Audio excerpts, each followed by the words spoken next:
Have you ever opened your bank account and felt your heart sink? That moment when bills outnumber dollars and panic sets in? You're not alone, and this isn't a modern-day problem. Alone. In 2 Kings chapter 4, verses 1 through 7, a widow faces absolute devastation. Her husband has died, leaving crushing debt. Creditors are literally coming to take her 2 sons as slaves. This isn't just financial pressure. This is losing everything, including her children. She has nothing but a small jar of olive oil. But she turns to the prophet Elisha, and God intervenes miraculously. Elisha tells her to borrow empty jars from neighbors, as many as possible. She pours her tiny amount of oil, and it keeps flowing, filling jar after jar until every container overflows. She sells the oil, pays her debts completely, and has enough left to live on. God multiplied what little she had into abundance. Centuries later, in Matthew chapter 17, verses 24 through 27, tax collectors demand payment from Jesus. Peter worries because they don't have the money.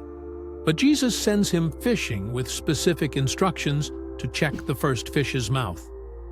Inside, Peter finds exactly the amount needed for both their taxes. God provided through the most unexpected source imaginable: a coin in a fish's mouth. The lesson?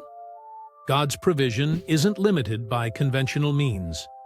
Then there's Joseph's family in Genesis chapters 46 through 48.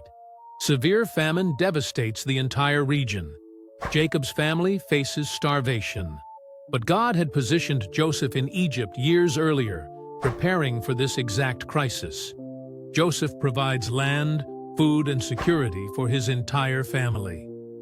What seemed like tragedy in Joseph's earlier life becomes the pathway to survival for generations. God's intervention sometimes comes through preparation we don't recognize until the emergency arrives. Notice the pattern. Real people facing genuine crises. The widow couldn't manufacture income. Peter couldn't create tax money from nothing. Jacob's family couldn't end the famine. Yet God intervened specifically and practically in each situation. For Christians today, drowning in medical bills, unemployment, or unexpected expenses, these stories matter deeply. God hasn't changed. He still sees your empty pantry, your overdue notices, your sleepless nights. But here's the key. Each person took action in faith. The widow collected jars. Peter went fishing. Jacob's family traveled to Egypt. God's provision often requires our participation, not passive waiting.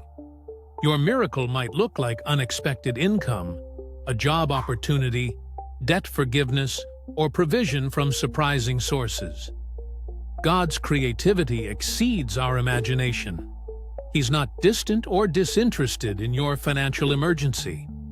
He's the same God who filled jars with oil, put coins in fish, and preserved families through famine.